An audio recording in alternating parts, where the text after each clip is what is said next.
आज बसंत पंचमी है, भगवान देवादिदेव महादेव का आज बसंती पुष्प से सरसों का जो फूल होता है 108 सरसों के पुष्प से भगवान शंकर का श्रृंगार किया जाता है या शिव को समर्पित किया जाता है।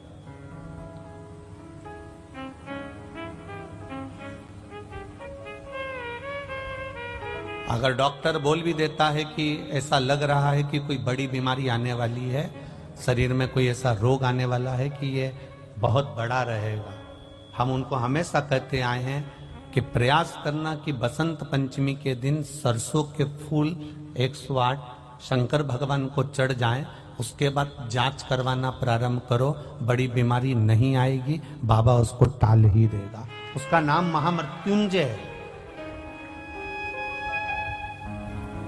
उसका नाम ही महामृत्युंजय। और हमने पहले भी बैतूल की कथा में कहा था कि सरसों का जो पुष्प होता है, कोई आप कार्य करने के लिए जा रहे हो, कोई ठेकेदारी करने के लिए जा रहे हो, उसमें भी सरसों का पुष्प देवादिदेव महादेव के लिए बहुत प्रबल होता है, बहुत प्रबल। के भ्रमण का समय भी है ब्रह्म मुहूर्त। आज भी हमारे यहाँ के बुजुर्ग कहते हैं जरा पढ़ने के लिए सुबह उठा कर, बोलते कि नहीं बोलते? कहते हैं। तो बच्चे कहते हैं मम्मी सोने दो ना, पर माता पिता को मालूम है सरस्वती के भ्रमण का समय है ब्रह्म मुहूर्त, और ब्रह्म मुहूर्त के बाद में सरस्वती महाराज पितरों का समय जब 10:30 का आता है, उस समय तक सरस्वती नित्य स्मरण में भ्रमण पर निकलती है। सुबह ब्रह्म मुहूर्त से लेकर सुबह 10:30 बजे तक बच्चा जिस चीज को पढ़ेगा वो भूल नहीं सकता, ये पक्की गारंटी है। इसलिए स्कूलों का जो समय होता था वो सुबह का होता था, स्कूलों का समय दिन का नहीं होता था। आज बसंत पंचमी है इसलिए तो थोड़ा ज्ञात आ गया। उसका एक समय है सरस्वती का, कौन सा समय है? सुबह ब्रह्म मुहूर्त से लेकर जब पितरों का समय चालू होता है। पितरों का समय कौन सा है? 10:30 से 11:30, 12 बजे तक मान लो अपन, ये पितरों का समय। तो उस पितरों के समय से पहले माता सरस्वती का समय, उस पितरों से पहले माता लक्ष्मी का समय, ये निश्चित है। दरिद्रता का समय निश्चित है। तो माता अपने बच्चों को कहती है सुबह हो गई चलो उठाओ, सुबह सुबह पढ़ लोगे तो याद रहेगा। माँ भी कहती है, पिता भी कहते हैं, क्योंकि माता पिता को ये ज्ञात है कि सुबह का समय ब्रह्म मुहूर्त का समय सरस्वती का होता है। उठाओ, याद करो। उठाया गया, बच्चों को पढ़ाया गया। सुबह का जो समय महाराज, एकाजी का दिन है, बसंत पंचमी का दिन महाराज, सरस्वती का दिन, जिस दिन जो बच्चा पढ़ने में कमजोर होता है उसके हाथ से बसंत पंचमी के दिन सरसों के 31 फूल शंकर जी को चढ़ा दिए जाते हैं, तो बच्चा पढ़ने में अव्वल निकल जाता है। उसके बच्चे को कभी नहीं कह सकते कि पढ़ने बैठ, वो खुद बैठेगा। केवल आज बसंत पंचमी का दिन, एक ही दिन चढ़ता है। और बाकी के सरसों के फूल आपको मालूम है कि रोग मुक्ति के लिए तो होते ही हैं। ये तो आपको पहले भी वर्णन किया महाराज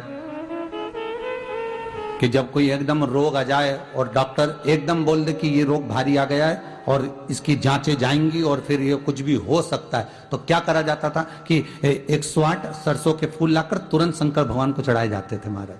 तो चढ़ाने के बाद में रिपोर्ट अच्छी आती है। ऐसा नियम है। कहीं ठेका, कोई ठेकेदारी करते हैं ना, जो ठेका भरते हैं कि भाई मेरा टेंडर आना चाहिए, मेरा ये काम होना चाहिए, मेरी मल्टी बनना चाहिए, या मेरा ये काम के लिए जाना हूं, ये काम फतेह होना चाहिए, उसके सबके हाथ पैर जोड़ने से अच्छा है एक काम करो, बस 108 सरसों के फूल उठाओ, शंकर जी का उद्धतेश्वर महादेव का नाम लिखो और छोड़ दो, शिव जी के ऊपर एक एक कर चढ़ा दो, वो ठेका तुम्हें ही मिलेगा, वो काम तुम्हारे पास ही आएगा। बस केवल अवधूतेश्वर अर्थात ये जो क्रम है, ये वो क्रम तो 108 सरसों के फूल का आप कभी भी कर सकते हो, पर जो ये बच्चों के लिए किया जाता है वो केवल बसंत पंचमी के दिन ही होता है महाराज। आज ही के सरसों का पुष्प समर्पित किया भगवान शिव, आनंद की राशि है हमारी। सरस्वती सुबह ब्रह्म मुहूर्त में निकली,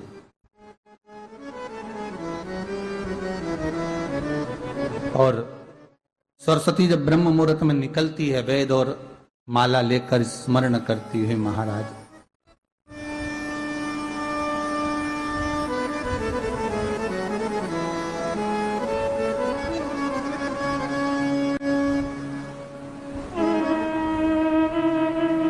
भ्रमण करती करती शारदा सरस्वती जब निकली,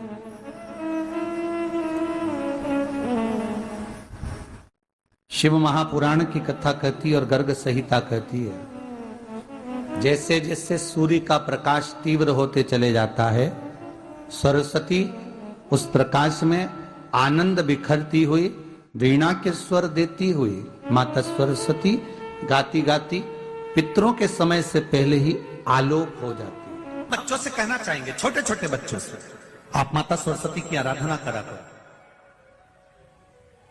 मेरे बच्चों से निवेदन है, कभी जिंदगी में अगर मौका मिल जाए और सरसों के फूल यदि आपके जीवन में आपको कहीं से प्राप्त हो जाए, सरसों के फूल जानते हो ना, पीला कलर का होता है,